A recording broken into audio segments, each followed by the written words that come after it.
ನಮಸ್ಕಾರ ಸ್ನೇಹಿತರೆ, ತಾಯಿಯ ಯೂಟ್ಯೂಬ್ ಚಾನಲ್ಗೆ ತಮ್ಮೆಲ್ಲರಿಗೂ ಆತ್ಮೀಯ ಸ್ವಾಗತ. ಸ್ನೇಹಿತರೆ, ಈ ದಿನದ ವಿಡಿಯೋದಲ್ಲಿ ಮನುಷ್ಯ ಅವಧಿಗೂ ಮುಂಚೆ ತನ್ನ ದೇಹದಲ್ಲಿ ಮುದಿತನದ ಸ್ಥಿತಿ ಅಥವಾ ರೂಪುರೇಖೆಗಳನ್ನು ಕಾಣಲು ಕಾರಣವೇನು? ಆಹಾರದ ಸಮಸ್ಯೆಯೋ, ವಾತಾವರಣದ ಸಮಸ್ಯೆಯೋ, ಅಥವಾ ಬೇರೆ ಯಾವುದಾದ್ರೂ ಕಾರಣ ಇದೆಯೋ? ಈ ಬಗ್ಗೆ ವಿಡಿಯೋದಲ್ಲಿ ತಿಳಿಯೋಣ. ಆಧ್ಯಾತ್ಮಿಕ ವಿಚಾರಗಳಿಗಾಗಿಯೇ ಈಗಿರ್ತಕ್ಕಂತಹ ಈ ಚಾನಲ್ 4500ಕ್ಕೂ ಮಿಗಿಲಾಗಿ ವಿಡಿಯೋಗಳಿದೆ, ವೀಕ್ಷಿಸಿ. ಯಂತ್ರ ಮಂತ್ರ ತಂತ್ರಕ್ಕೆ ಸಂಬಂಧಪಟ್ಟಂತೆ, ಧ್ಯಾನ ಯೋಗ ಮುದ್ರಾಭ್ಯಾಸಕ್ಕೆ ಸಂಬಂಧಪಟ್ಟಂತೆ ವಿಡಿಯೋಗಳಿದೆ. ತಮಗೆ ಸಮಸ್ಯೆಗಳಿದ್ದಂಥ ಪಕ್ಷದಲ್ಲಿ ಕನ್ಸಲ್ಟೇಷನ್ ತೊಗೊಂಡು ಮಾತನಾಡ್ಬೋದು. ಸಮಸ್ಯೆಗಳ ಪರಿಹಾರಕ್ಕೆ ಮಾರ್ಗದರ್ಶನ ಪಡೆಯಬಹುದು. Phone number 6364205078. ಈ ನಂಬರ್ಗೆ ಕರೆ ಮಾಡಿ.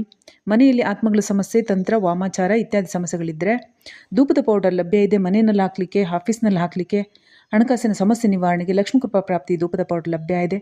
ನಿರಂತರವಾಗಿ ನಿಯಮವಾಗಿ ಬಳಸ್ತಕ್ಕಂಥದ್ದು ಕಡ್ಡಾಯ, ಅನಿವಾರ್ಯ. ಇದರಿಂದ ಸಾಕಷ್ಟು ಸಕಾರಾತ್ಮಕ ಪರಿಣಾಮಗಳು, ಬೆಳವಣಿಗೆಗಳು ಆಗ್ತವೆ. ಯಾರು ತಂತ್ರಮಂತ್ರ ಮಾಡಿದರೆ ಅದು ಕೂಡ ಕನಸಲ್ಲಿ ಕಾಣ್ತಕ್ಕಂಥದ್ದು, ಗೋಚರ ಆಗ್ತಕ್ಕಂಥದ್ದು, ತಿಳಿತಕ್ಕಂಥದ್ದು, ಮನುಷ್ಯ ಮೂಲಕ ನಿಮಗೆ ವಿಚಾರಗಳು ಲಭ್ಯ ಆಗ್ತಕ್ಕಂಥದ್ದು, ಇಂತಹ ಎಲ್ಲ ರೀತಿಯ ಸಾಕಷ್ಟು ಅನುಕೂಲಗಳು ಲಭ್ಯ ಇದೆ. ನಿಷ್ಠೆಯಿಂದ ಪ್ರಾಮಾಣಿಕವಾಗಿ ಧೂಪದ ಪೌಡರ್ನ ಬಳಸಬೇಕು. ಎರಡು ರೀತಿಗೆ ಆಯಿಲ್ ಇದೆ. ದೇಹಕ್ಕೆ ಬಾಧೆಗಳೇನಾಗಿದೆ, ವಾಮಾಚಾರ ಸಮಸ್ಯೆ, ಆತ್ಮಗಳ ಸಮಸ್ಯೆಯಿಂದ ರೋಗ ರುಜಿನಗಳು ಇತ್ಯಾದಿ ಏನೇ ಸಮಸ್ಯೆಗಳಿದ್ರು ದೇಹದಲ್ಲಿ, ಆ ಸಮಸ್ಯೆಗಳ ನಿವಾರಣೆಗೆ ಎರಡು ರೀತಿಯಾಗಿ ಆಯಿಲ್ ಲಭ್ಯ ಇದೆ. ದೇಹಕ್ಕೆ ಬೇರೆ, ತಲೆಗೆ ಬೇರೆ. ಈಗ ಹೇಳಿದಂಥ ನಂಬರ್ಗೆ ಕರೆ ಮಾಡಿ ಆರ್ಡರ್ ಮಾಡ್ಬೋದು. ಹುಳ್ಕಲ್ಲಿಗೆ ಸಂಬಂಧಪಟ್ಟಂಥ ಔಷಧಿ ಲಭ್ಯ ಇದೆ.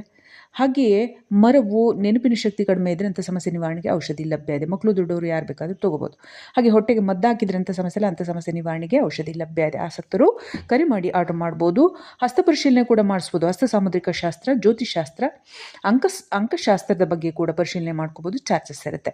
ಹಾಗೆ ಯಂತ್ರ ರಚನೆಗಳನ್ನು ಕೂಡ ಮಾಡಿಸ್ಕೋಬೋದು. ಮನೆಯಲ್ಲಿ ದುಷ್ಟಶಕ್ತಿಗಳಿದ್ರೆ ಅದರ ನಿಯಂತ್ರಣಕ್ಕೆ ಅಥವಾ ಅದರ ದೂರೀಕರಿಸಲಿಕ್ಕೆ ಮತ್ತು ಮನೆಗೆ ರಕ್ಷಣೆಯನ್ನು ಮಾಡ್ಕೊಳ್ಳಿಕ್ಕೆ, ಮನುಷ್ಯರಿಗೆ ರಕ್ಷಣೆ ಮಾಡ್ಕೊಳ್ಳಿಕ್ಕೆ, ಅಥವಾ ಕುಟುಂಬದಲ್ಲಿನ ಸಮಸ್ಯೆಗಳ ನಿವಾರಣೆಗಾಗಿ, ಅನುಕೂಲಕ್ಕಾಗಿ, ದೋಷದ ಪರಿಹಾರಗಳಿಗಾಗಿ ಯಂತ್ರ ರಚನೆ ಕೂಡ ಮಾಡಿಸ್ಬೋದು. ಈಗ ಹೇಳಿದಂಥ ನಂಬರ್ಗೆ ಕರೆ ಮಾಡಿ ಆರ್ಡರ್ ಮಾಡ್ಬೋದು. ಈ ಚಾನಲ್ನ ಇರ್ತಕ್ಕಂತಹ ಜ್ಞಾನವರ್ಧಕ ಮೆಡಿಟೇಷನ್ ವಿಡಿಯೋಗಳಿದೆ. ಕುಂಡ್ಲಿ ಶಕ್ತಿ ಜಾಗೃತಿ ಬಗ್ಗೆ ಇದೆ. 7 ಚಕ್ರಾಸ್ ಅದ್ರ ಬಗ್ಗೆ ಕೂಡ ವಿಡಿಯೋಗಳಿದೆ, ಮಾಹಿತಿಗಳಿದೆ, ವೀಕ್ಷಿಸಿ. ಮತ್ತು ನಿಮ್ಮ ಅಭಿಪ್ರಾಯಗಳನ್ನು ಕಮೆಂಟ್ ಸೆಕ್ಷನಲ್ಲಿ ಬರೆಯಿರಿ. ಅನ್ಯರಿಗೂ ಕೂಡ ವಿಡಿಯೋಗಳನ್ನು ಶೇರ್ ಮಾಡಿ. ಈಗ ವಿಡಿಯೋದ ವಿಚಾರಕ್ಕೆ ಬರೋಣ.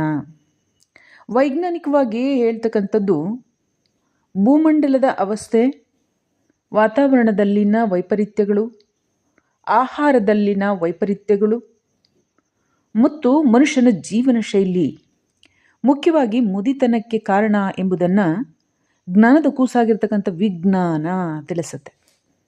ಏನು? ಜ್ಞಾನದ ಕೂಸಾಗಿರ್ತಕ್ಕಂತಹ ವಿಜ್ಞಾನ ಏನಂತ ತಿಳಿಸುತ್ತೆ?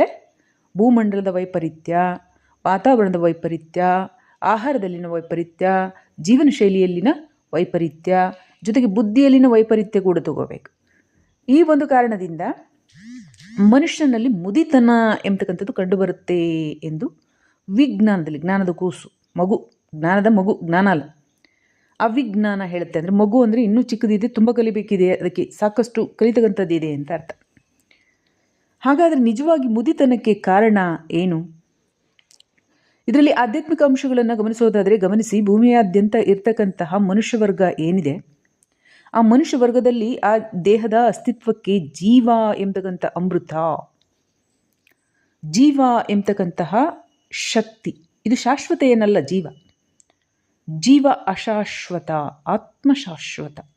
ಆತ್ಮಕ್ಕೂ ಕೂಡ ಕುಕರ್ಮಗಳಾದರೆ, ಬಾಧೆಗಳಾದರೆ, ಅದರ ಶಕ್ತಿ ಕಳ್ಕೊಂಡ್ರೆ ಅದಕ್ಕೂ ಕೂಡ ನಷ್ಟತೆ ಎಂಬತಕ್ಕಂಥದ್ದಿದೆ. ನೀವು ನೋಡ್ತೀರ, ಸೆಲ್ಗಳು ಉತ್ಪತ್ತಿ ಆಗ್ತಾವೆ, ನಷ್ಟ ಆಗ್ತವೆ, ಸೆಲ್ಗಳು ಉತ್ಪತ್ತಿ ಆಗ್ತವೆ, ನಷ್ಟ ಆಗ್ತವೆ. ಅದು ಕೂಡ ಸೃಷ್ಟಿ ಒಂದು ಭಾಗವೇ. ಅಂದರೆ ಯಾವುದು ಸೃಷ್ಟಿಯಾಗುತ್ತೆ ಅದು ನಷ್ಟಕ್ಕೂ ಕೂಡ ಅವಕಾಶಗಳಿರ್ತಾವೆ.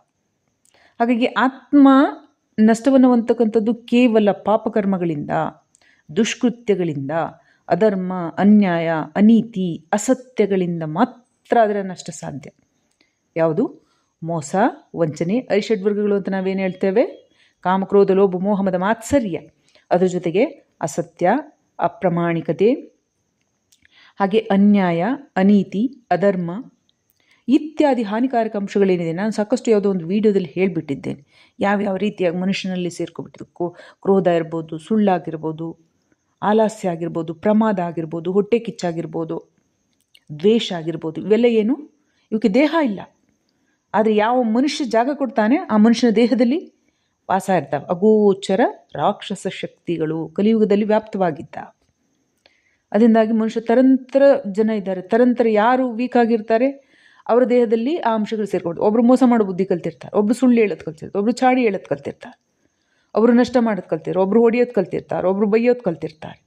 ಯಾರಲ್ಲಿ ಯಾವ ಜಾಗವನ್ನು ಕೊಡ್ತಾರೆ ಆ ಜಾಗದಲ್ಲಿ ಹೋಗಿ ದೇಹ ಇಲ್ಲದಿರ್ತಕ್ಕಂಥ ಸಂಕಲ್ಪಗಳು, ಶಕ್ತಿಗಳು, ಕಲಿಯುಗದ ದುಷ್ಪ್ರೇರಣೆ, ಕಲಿಯುಗದ ದೂಷಿತ ರಾಕ್ಷಸಿ ಶಕ್ತಿಗಳು ಮನುಷ್ಯನಿಗೆ ಸೇರಿಕೊಂಡಿರ್ತಾರೆ. ಅದಿದ್ದಾಗ ಮಾತ್ರ ಆತ್ಮ ಅವನತಿಯನ್ನು ಕಾಣುತ್ತೆ, ನಷ್ಟ ಹೊಂದುತ್ತೆ.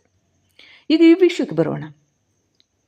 ಈ ಭೌತಿಕ ಆಚರಣೆಗಳು ಒಂದು ಪಕ್ಷದಲ್ಲಿ 100ರಲ್ಲಿ 30-40% ಸತ್ಯ ಆದಾಗ್ಯೂ ನಿಜ ಸತ್ಯಕ್ಕೆ ಈ ಭೂಮಿಯಾದ್ಯಂತ ಇರ್ತಕ್ಕಂತಹ ಮನುಕುಲ ಏನಿದೆ ಅಂದರೆ ಮನುಷ್ಯ ಜಾತಿ, ಈ ಜಾತಿಯಲ್ಲಿ ಎಲ್ಲ ಜೀವಗಳು ಏಕಸಮಾನವಾದಂಥ ವಯಸ್ಸನ್ನು ಹೊಂದಿಲ್ಲ.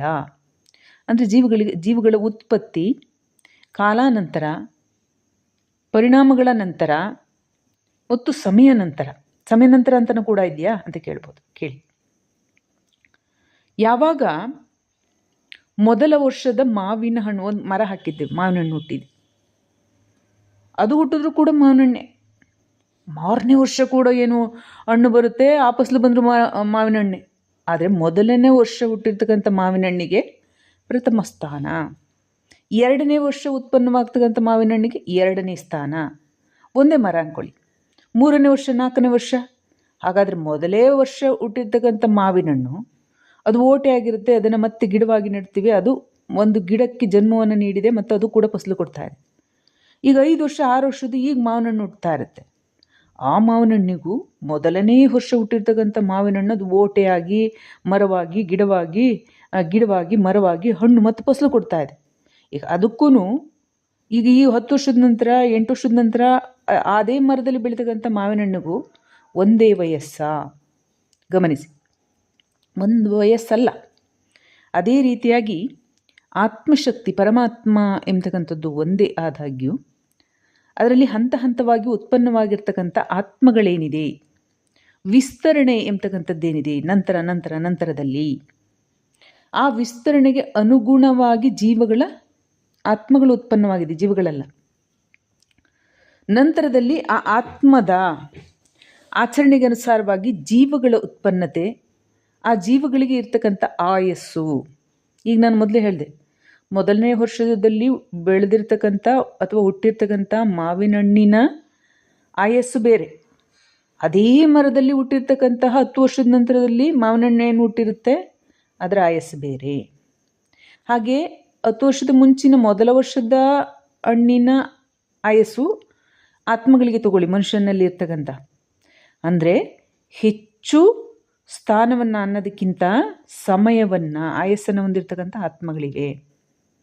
ಅದು ಜೀವವನ್ನು ಪಡೆದು ಜೀವನವನ್ನು ಆಚರಣೆ ಮಾಡಿರ್ತಕ್ಕಂಥ ಅನುಭವಗಳು, ಸಮಯ ಅವಧಿ ಹೆಚ್ಚು. 10 ವರ್ಷದ ನಂತರದಲ್ಲಿ ಅದೇ ಮರದಲ್ಲಿ ಹುಟ್ಟಿರ್ತಕ್ಕಂಥ ಮಾವಿನ ಹಣ್ಣು ಏನಿದೆ ಅದಕ್ಕೂ 10 ವರ್ಷ ಅಥವಾ ಹಿಂಗೆ ಗ್ಯಾಪ್ ಇದೆ, ಅದಕ್ಕೆ ಅನುಭವ ಕಡಿಮೆ ಇದೆ, ಅದಿನ್ನೂ ಕೂಡ ಜನ್ಮವನ್ನು ಪಡಿತಾ ಇದೆ. ಇದೇ ರೀತಿಯಾಗಿ ಭೂಮಿಯ ಮೇಲೆ ಇರ್ತಕ್ಕಂಥ ಜೀವರಾಶಿಗಳೇನಿದ್ದಾವೆ ಅವೆಲ್ಲವೂ ಕೂಡ ಇವತ್ತು ಹುಟ್ಟು ಬಂದಿರತಕ್ಕಂಥದ್ದು ಅಥವಾ 100 ವರ್ಷದ ಮುಂಚೆ 200 ವರ್ಷದ ಮುಂಚೆ ಅಲ್ಲ. ಬದಲಿಗೆ ನಿರಂತರವಾಗಿ ಅವಿನಾಶಿ ಸ್ಥಿತಿಯಿಂದ ಹುಟ್ಟಿ ಬಂದು ಇಲ್ಲಿ ಕಾಲಾಂತರದವರೆಗೂ, ಕಲ್ಪಗಳವರೆಗೂ ನಾವು ಮಹಾಯುಗಗಳನ್ನು ನೋಡ್ತೀವಿ, ಕಲ್ಪ ನೋಡ್ತೀವಿ, ಮನ್ವಂತರವನ್ನು ನೋಡ್ತೀವಿ. ಅಂದರೆ ಟೈಮ್ ಎಷ್ಟೆಷ್ಟಾಗಿದೆ ಅನ್ನೋದು ಸ್ವಲ್ಪ ಅರ್ಥ ಮಾಡ್ಕೊಳ್ಳಿ. ಬ್ರಹ್ಮದೇವನ ಒಂದು ದಿನ ಗಮನಿಸಿ, ಅಲ್ಲಿಂದ ಇಲ್ಲಿವರೆಗೆ ಬಂದು ಎಷ್ಟೆಷ್ಟು ಸಮಯ ಆಗಿರ್ಬೋದು. ಅದರಿಂದಾಗಿ ಪ್ರತಿಯೊಂದು ದೇಹದಲ್ಲಿ ಇರ್ತಕ್ಕಂತಹ ಆತ್ಮ ಒಂದೇ ಆದಾಗ್ಯೂ ಅದರಲ್ಲಿ ಉತ್ಪನ್ನವಾಗಿರ್ತಕ್ಕಂತಹ ಸಮಯ, ಸ್ಥಿತಿ, ಜೀವ ವಿಕಾಸತೆ, ಜೀವದ ಕಾರ್ಯಗಳು ಬೇರೆ ಬೇರೆ. ಅದರಿಂದಾಗಿ ಏನಾಗುತ್ತೆ, ಸಮಾಜದಾದ್ಯಂತ ಇರ್ತಕ್ಕಂಥ ಜೀವಗಳೆಲ್ಲ ಏಕಸಮಾನ ವಯಸ್ಕವಲ್ಲ. ಅವುಗಳಲ್ಲಿ ಈಗ ಸೂರ್ಯದೇವ ಹೇಗೆ ಹಲವು ಬ್ರಹ್ಮಾಂಡಗಳಿದ್ದಾವೆ, ಒಂದು ಬ್ರಹ್ಮಾಂಡದಲ್ಲಿ ಆಗ ತಾನೇ ಹುಟ್ಟಿರ್ತಕ್ಕಂತಹ ಮಗುವಿನಂತಹ ಸೂರ್ಯನಿದ್ರೆ, ಇನ್ನೊಂದರಲ್ಲಿ ಬಾಲ್ಯ ಸೂರ್ಯ, ಇನ್ನೊಂದರಲ್ಲಿ ಯೌವನ ಸೂರ್ಯ, ಇನ್ನೊಂದರಲ್ಲಿ ವೃದ್ಧಾಪ್ಯದ ಸೂರ್ಯ, ಇನ್ನೊಂದು ಆ ಬ್ರಹ್ಮಾಂಡ ಮುಕ್ತಾಯ ಆಗ್ತಕ್ಕಂಥ ಅವಧಿಯಲ್ಲಿ ಕೊನೆಯ ಅವಸ್ಥೆಯಲ್ಲಿ ಇರ್ತಕ್ಕಂಥ ಸೂರ್ಯ. ಇದೇ ರೀತಿಯಾಗಿ ಪ್ರತಿಯೊಬ್ಬ ಮನುಷ್ಯನ ಜೀವವೂ ಕೂಡ ಮಗು, ಯೌವನ ಅಥವಾ ವೃದ್ಧಾಪ್ಯ, ಇಂತಹ ಸ್ಥಿತಿಗಳಂತ ಒಂದರಿಂದ 100ವರೆಗೂ ವಯಸ್ಸೇನಿರ್ತೈತಿ ಅವರೆಲ್ಲರನ್ನೂ ಒಂದೇ ವರ್ಷ ಅನ್ಬೇಕು, 100 ವರ್ಷದವ್ರನ್ನ 100 ವರ್ಷ ಅನ್ಬೇಕು, 50 ಅನ್ಬೇಕು. ಅದೇ ರೀತಿಯಾಗಿ ಅವ್ರಿಗೆ ಅನುಭವ ಎಷ್ಟಿರುತ್ತೆ, ಅವರ ಅನುಭವದ ಆಧಾರದ ಮೇಲೆ ನಿನಗೇನು ಗೊತ್ತು, ಸುಮ್ಮನೆ ಕೂತ್ಕೋ, ನೀನು ನಿನ್ನೆ ಮೊನ್ನೆ ಹುಟ್ಟಿದ್ದು 10 ವರ್ಷಕ್ಕೆ ನಿಂಗೇನು ತಿಳಿದಿರುತ್ತೆ ಅಂತಾರೆ ಅಲ್ವಾ. ಹಾಗೆಯೇ ಪ್ರತಿಯೊಂದು ಜೀವವೂ ಕೂಡ ಅದರ ಆಯಸ್ಸು ಮತ್ತು ಕರ್ಮಗಳಿಗೆ ಅನುಗುಣವಾಗಿ ಇಲ್ಲಿ ತತ್ವಗಳ ಆಧಾರದ ಮೇಲೆ ದೇಹಸ್ಥಿತಿಯನ್ನು ಹೊಂದಿರುತ್ತೆ. ಅದರಿಂದಾಗಿ ಎಲ್ಲರೂ ಏಕಸಮಾನವಾಗಿ ತಮ್ಮ ರೂಪಗಳನ್ನು, ರೇಖೆಗಳನ್ನು ಉಳಿಸಿಕೊಳ್ಳಲು ಸಾಧ್ಯ ಆಗೋದಿಲ್ಲ. ಕರ್ಮಗಳ ಕಾರಣದಿಂದ ಅಗ್ನಿತತ್ವ, ಜಲತತ್ವ, ವಾಯುತತ್ವ, ಆಕಾಶತತ್ವ, ಭೂತತ್ವ ಇವುಗಳ ಸೇವನೆ ಆಗುತ್ತೆ ಅವರ ಕರ್ಮಗಳಿಗೆ ಅನುಸಾರವಾಗಿ. ಈ ಕ್ರೋಧ ಮಾಡ್ತಕ್ಕಂಥವ್ರನ್ನ ನೀವು ನೋಡಿ, ಅವರಿಗೆ ಸಿಹಿ ಅಷ್ಟು ಇಷ್ಟ ಆಗೋದಿಲ್ಲ ಕ್ರೋಧವನ್ನು ಮಾಡ್ತಕ್ಕಂಥವ್ರಿಗೆ. ಕಾರಣ ಅಗ್ನಿತತ್ವ ಪ್ರಧಾನ ದೇಹ. ಯಾರಲ್ಲಿ ಅಗ್ನಿತತ್ವ ಹೆಚ್ಚಾಗಿರುತ್ತೆ ಅವರಿಗೆ ಫೈಟ್ ಮಾಡೋದು, ಹೊಡೆದಾಡೋದು, ಇನ್ನೊಬ್ರಿಗೆ ತೊಂದರೆ ಕೊಡೋದು ಎಲ್ಲ ಅನಾಯಾಸವಾಗಿ ನಡೀತೆ. ಅಂದರೆ ಅಗ್ನಿತತ್ವ ಪ್ರಧಾನ. ಗಮನಿಸಿ, ಅಗ್ನಿತತ್ವ ಪ್ರಧಾನ ಇರ್ತಕ್ಕಂಥ ದೇಹದಲ್ಲಿ ರೋಗರುಜಿನಗಳು ಕಡಿಮೆ ಆದರೂ ಕೂಡ ಮುದಿತನ ಹೆಚ್ಚಾಗ್ತಕ್ಕಂಥದ್ದು ಕೂಡ ಇರುತ್ತೆ. ಏಕೆಂದರೆ ಅದು ಒಣಗುತ್ತೆ, ಸುಖಗಡ್ತಕ್ಕಂಥದ್ದಿರುತ್ತೆ. ಹೀಗೆ ಪ್ರತಿಯೊಂದು ದೇಹವನ್ನು ನೀವು ತೆಗೆದುಕೊಂಡಂತಹ ಪಕ್ಷದಲ್ಲಿ, ಈಗ ಸ್ಕಿನ್ನನ್ನು ಹೇಳ್ತಾರೆ, ಡ್ರೈ ಸ್ಕಿನ್, ಆಯಿಲ್ ಸ್ಕಿನ್, ಇನ್ಯಾವ್ಯಾವುದು ಸ್ಕಿನ್ ಅಂತ ಹೇಳ್ತಾರೆ. ಅದು ಹೇಗೆ ಸಾಧ್ಯ ಆಗುತ್ತೆ? ಮನುಷ್ಯರೆಲ್ಲ ಒಂದೇ ಅಲ್ವಾ, ಚರ್ಮ ಒಂದೇ ಅಲ್ವಾ, ಬೇರೆ ಬೇರೆ ಇರುತ್ತಲ್ವಾ. ಅದು ಕೂಡ ತತ್ವಗಳಲ್ಲಿ ವೈಪರೀತ್ಯ ಮತ್ತು ವ್ಯತ್ಯಾಸವನ್ನು ಹೊಂದಿರುತ್ತೆ. ಅದರ ಜೊತೆಗೆ ಗಮನಿಸಿ, ಯಾವ ಸಮಯದ ಜೀವವಾದಾಗ್ಯೂ ಜೀವಕ್ಕೆ ಮ್ಯಾಚಿಂಗ್ ಆಗ್ತಕ್ಕಂತಹ ಆಧ್ಯಾತ್ಮ, ಪ್ರತಿಯೊಬ್ಬ ಮನುಷ್ಯನೂ ಕೂಡ ದೈವವೇ, ಬ್ರಹ್ಮನೇ. ಹಾಗಾಗಿ ಅವರಿಗೆ ಮ್ಯಾಚಿಂಗ್ ಆಗ್ತಕ್ಕಂತಹ ದೈವಾರಾಧನೆಯನ್ನು ಮಾಡಿದರೆ, ಅಂದರೆ ಅವರ ನಿಜ ಸ್ಥಿತಿಗಳ ಬಗ್ಗೆ ಸದಾಕಾಲ ಚಿಂತನ ಮಂಥನ, ಅವರ ನಿಜ ಸ್ವರೂಪದತ್ತ ಆಚಾರ ವಿಚಾರ ಗಮನ ಕಾರ್ಯ, ಇಂತಹ ಅಂಶಗಳಿದ್ದಂತಹ ಪಕ್ಷದಲ್ಲಿ ಗಮನಿಸಿ, ಆತ್ಮ ಅವಿನಾಶಿ. ಹಾಗೆ ನಾವು ನೋಡ್ತಾ ಇದ್ದೀವಿ, ಯಾವುದು ವಾಯು ಸತ್ತೋಗೋದಿಲ್ಲ, ಅಗ್ನಿ ಸತ್ತೋಗೋದಿಲ್ಲ, ಜಲ ಸತ್ತೋಗೋದಿಲ್ಲ, ಪರಿವರ್ತನೆ ಆಗುತ್ತೆ. ಭೂಮಿ ಸತ್ತೋಗೋದಿಲ್ಲ, ಆಕಾಶ ಸತ್ತೋಗೋದಿಲ್ಲ. ಹಾಗೆಯೇ ಮನುಷ್ಯನ ಜೀವವೂ ಕೂಡ ತನ್ನ ಯಥಾರೂಪವನ್ನು ಉಳಿಸಿಕೊಳ್ಳಲು ಸಾಧ್ಯ ಆಗುತ್ತೆ. ಯಾವ ಸೇವನೆಯಿಂದ? ದೈವಿಕ ಸೇವನೆಯಿಂದ. ದೈವಿಕ ಸೇವನೆ ಅಂದರೆ ಏನು?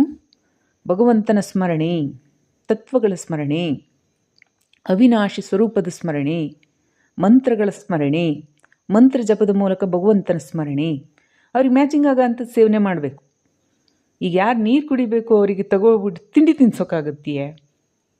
ಯಾರು ತಿಂಡಿ ತಿನ್ನಬೇಕು ಅವ್ರಿಗೆ ತಗೊಂಡೋಗಿ ನೀರು ಕುಡ್ಸೋಕ್ಕಾಗತ್ತೆ? ವೈಪರೀತ್ಯ ಆಗುತ್ತಲ್ವಾ. ಅದೇ ರೀತಿಯಾಗಿ ಯಾವುದೇ ಜೀವಗಳು ಇದ್ದಂತಹ ಪಕ್ಷದಲ್ಲಿ ವಯಸ್ಸಿನ ತಾರತಮ್ಯ ಎಂಬತಕ್ಕಂಥದ್ದು ಕೂಡ ಇರುತ್ತೆ. ಅದರ ಅನುಗುಣವಾಗಿ ಎಲ್ಲರ ದೇಹವೂ ಕೂಡ ಯಥಾಪ್ರಕಾರವಾದಂಥ ಯೌವನ ಭರಿತ ಸ್ಥಿತಿಯನ್ನು, ಒಂದೇ ಆಶ್ರಮದಲ್ಲಿ ಇರ್ತಕ್ಕಂಥವ್ರನ್ನೂ ಕೂಡ ನೀವು ನೋಡಿ, ಅವರು ಒಂದೇ ರೀತಿಯಾದಂಥ ಯೋಗಾಭ್ಯಾಸ, ಮಂತ್ರಾಭ್ಯಾಸ, ಧ್ಯಾನಾಭ್ಯಾಸ ಮಾಡ್ತಾ ಇದ್ರೂ ಕೂಡ ಏಕಸಮಾನತೆ ಇರೋದಿಲ್ಲ, ವೈಪರೀತ್ಯಗಳು ಕಂಡು ಬರುತ್ತೆ. ದೈವಿಕ ಆಹಾರ ಸೇವನೆಯನ್ನು ಮಾಡಿದ್ರೂ ಕೂಡ ಜೀವದ ಉದ್ದೇಶ ಪ್ರಮುಖವಾದದ್ದು, ಜೀವದ ವಯಸ್ಸು ಪ್ರಮುಖವಾದದ್ದು, ಯೌವನವಾಗಿ ಉಳಿಸ್ಕೊಳ್ಳಲು ಜೀವದ ಇಚ್ಛೆ ಪ್ರಮುಖವಾದದ್ದು. ಜೀವದ ಇಚ್ಛೆ, ಜೀವ ಯಾವ ರೀತಿ ಬೇಕಾದ್ರೂ ಪರಿವರ್ತನೆ ಆಗ್ಬೋದು. ಒಂದು ಇಷ್ಟಸಿದ್ಧಿ ಪ್ರಾಪ್ತಿಯಲ್ಲಿ ವೃದ್ಧಾಪ್ಯವನ್ನು ಹೊಂದಿರತಕ್ಕಂಥದ್ದು ಬಾಲ್ಯಾವಸ್ಥೆಗೆ ದಾಟಬಹುದು, ಬಾಲ್ಯಾವಸ್ಥೆಯಲ್ಲಿ ಇರ್ತಕ್ಕಂಥದ್ದು ವೃದ್ಧಾಪ್ಯಾವಸ್ಥೆಗೆ ದಾಟಬಹುದು, ವೃದ್ಧಾಪ್ಯಾವಸ್ಥೆಯಲ್ಲಿ ಇರ್ತಕ್ಕಂಥದ್ದು ಯೌವನಾವಸ್ಥೆಗೆ ದಾಟಬಹುದು. ಇಚ್ಛಾಶಕ್ತಿಯ ಕಾರಣದಿಂದ ಜೀವ ತನ್ನನ್ನು ತಾನು ಪರಿವರ್ತನೆ ಮಾಡ್ಕೋಬೋದು. ನಮ್ಮನೆಯಲ್ಲಿ ಒಂದು ಮೈದಾ ಇದೆ ಒಬ್ಬಿಟ್ಟು ಮಾಡಲಿಕ್ಕೆ, ಅದನ್ನು ನನಗೆ ಹೇಗೆ ಬೇಕು ಅದನ್ನು ನಾನು ರೆಡಿ ಮಾಡ್ಕೋಬೇಕು. ಚಿಕ್ಕದಾಗಿ ಮಾಡಬೇಕು ಅಂದರೆ ಚಿಕ್ಕದಾಗಿ ಮಾಡ್ತೇನೆ, ದೊಡ್ಡದಾಗಿ ಮಾಡ್ತೇನೆ ಅಂದರೆ ದೊಡ್ಡದಾಗಿ ಮಾಡ್ಬೋದು ಒಬ್ಬಿಟ್ಟನ್ನು. ಅದರಾದರೆ ರೂಪವನ್ನು ನಿರ್ಧಾರ ಮಾಡ್ತಕ್ಕಂಥದ್ದು ನಾನು ಅಲ್ವೇ. ಹಾಗೆ ಜೀವ ಮೈದಾ, ಅದರ ರಚನೆಯನ್ನು ಮಾಡ್ತಕ್ಕಂಥವ್ರು ಜೀವದ ಇಚ್ಛೆ ಪ್ರಧಾನ ಆಗತ್ತೆ. ಅದರಿಂದಾಗಿ ಅದಕ್ಕೆ ಸರಿಯಾದಂತಹ ಆಹಾರ ಸೇವನೆ, ಅಲ್ಪ ಆಹಾರ ಆಗಿರ್ಬೋದು, ಅಲ್ಪ ವಿಶ್ರಾಂತಿ, ಅಲ್ಪ ಕಾರ್ಯಗಳತ್ತ ಗಮನ ಹರಿಸಿ, ಅಲ್ಪ ಇಷ್ಟಗಳತ್ತ ಗಮನ ಹರಿಸಿ, ಜೀವವನ್ನು ಹೆಚ್ಚಿನದಾಗಿ ಅದಕ್ಕೆ ಮ್ಯಾಚಿಂಗ್ ಹೊಂದತಕ್ಕಂತಹ ಪ್ರಾಕೃತಿಕ ಮತ್ತು ದೈವಿಕ ಮತ್ತು ಧ್ಯಾನ, ಯೋಗ, ಮಂತ್ರಜಪ ಇತ್ಯಾದಿಗಳ ಮೂಲಕ ಅದರ ಮುದಿತನವನ್ನು ದೂರವಾಗಿಸಿ ಈ ಜೀವಕ್ಕೆ ಹೊಂದಿಕೊಂಡಂಥ ದೇಹವನ್ನು ಯೌವನಶಾಲಿಯಾಗಿಡಲು ಯೌವನಭರಿತವಾಗಿಡಲು ಸಾಧ್ಯವಾಗುತ್ತೆ. ಅದನ್ನು ಬಿಟ್ಟು ಆಹಾರ, ವಾತಾವರಣ ಇವೆಲ್ಲವೂ ಕೂಡ ಅಲ್ಪ ಪ್ರಮಾಣದಲ್ಲಿ ಕಾರ್ಯವನ್ನು ಮಾಡ್ತಾವೆ. 25%, 75% ಕಾರ್ಯವನ್ನು ಮಾಡ್ತಕ್ಕಂಥದ್ದು ಮನುಷ್ಯನ ದೇಹದಲ್ಲಿರ್ತಕ್ಕಂಥ ಆಯಾ ಕರ್ಮಗಳ ಅನುಸಾರವಾಗಿ, ಇಚ್ಛೆಗಳ ಅನುಸಾರವಾಗಿ ತಂದಿರತಕ್ಕಂಥ ಜೀವ ಉದ್ದೇಶ ಪ್ರಮುಖವಾಗಿ ಕಾರ್ಯವನ್ನು ಮಾಡುತ್ತೆ. ಆ ಒಂದು ಜೀವದ ಕಾರಣದಿಂದ ಆ ದೇಹ ಎಂಬತಕ್ಕಂಥ ಹೊದಿಕೆಯನ್ನು ಹೊಂದಿರುತ್ತೆ. ಅದರ ಇಷ್ಟದಂತೆ ಯೌವನಭರಿತವಾಗಿ ಇಡಲು ಸಾಧ್ಯವಾಗುತ್ತೆ ಈ ಎಲ್ಲ ಆಚರಣೆಗಳ ಮೂಲಕ ಅಂತ ಹೇಳ್ತಾ, ಆ ಆತ್ಮ ಎಂಬತಕ್ಕಂಥದ್ದು ಪರಮಾತ್ಮನ ಸಂತಾನ. ಅದರಿಂದಾಗಿ ಅದಕ್ಕೆ ಸಾಧ್ಯವಾದದ್ದು ಯಾವುದೂ ಇಲ್ಲ, ಸಾಧ್ಯವಾಗದು ಯಾವುದೂ ಇಲ್ಲ. ಪ್ರತಿಯೊಂದು ಕೂಡ ಸಾಧ್ಯ. ಆದರೆ ಆ ಎಲ್ಲ ಸಾಧ್ಯತೆಗೆ ಸಮಯ ಎಂಬತಕ್ಕಂಥದ್ದು ಇರುತ್ತೆ. ಹಾಗೆ ಪರಿಶ್ರಮ ಕೂಡ ಇರುತ್ತೆ ಅನ್ನೋದನ್ನು ಮನಗಾಣಬೇಕು ಅಂತ ಹೇಳ್ತಾ ಈ ವಿಡಿಯೋನ ನಾನು ಮುಗಿಸ್ತಾ ಇದ್ದೀನಿ. ಮುಂದಿನ ವಿಡಿಯೋದಲ್ಲಿ ಭೇಟಿಯಾಗೋಣ.